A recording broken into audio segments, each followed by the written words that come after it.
Which is not something we need. Labor looks forward to having some of our questions answered at Select Committee stage. Jami-Lee Ross. Mr Speaker, this bill is all about continuing to ensure the efficiency and affordability of the student loan scheme. It's a very big scheme, roughly $12 billion, 200,000 borrowers every year. Sustainability is the key, and this is what this bill helps to achieve. Mr Speaker, let me give the House a couple of numbers, because we kept hearing a lot tonight from the opposition about student support services.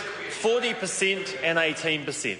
18% is the OECD average of funds from the tertiary education budget going into student support services. 18%. This country spends 40% of its tertiary education budget going into student support services. So I just wish to reject the points being made across the other side of the House that we don't have enough funding going into student support services. Mr Speaker, the efficiency of the scheme relies on ensuring that borrowers are paying back their funds. And in 2010 we had an important pilot which saw overseas borrowers targeted, overseas borrowers sought out to get funds recovered from them. We saw $32 million coming back in repayments from overseas borrowers.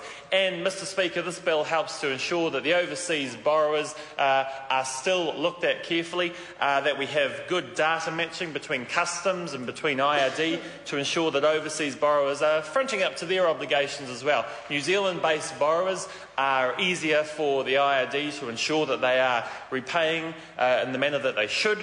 Overseas borrowers have had some issues. It has been more difficult to match the information, has been more difficult to ensure they are repaying back their loan scheme. But, Mr Speaker, this bill helps in that area. There are also some smaller administrative changes that are being made, but are also important, that should be supported by the House, and some further changes that are made that lines up with the government's budget changes that we made and announced and enacted indeed several months ago. I commend the bill to the House. Yeah, split call, 2 5-minute calls. First to Louisa Wall. Kia ora, Mr Speaker. It's my pleasure to speak at this, the first reading of the Student Loan Scheme Amendment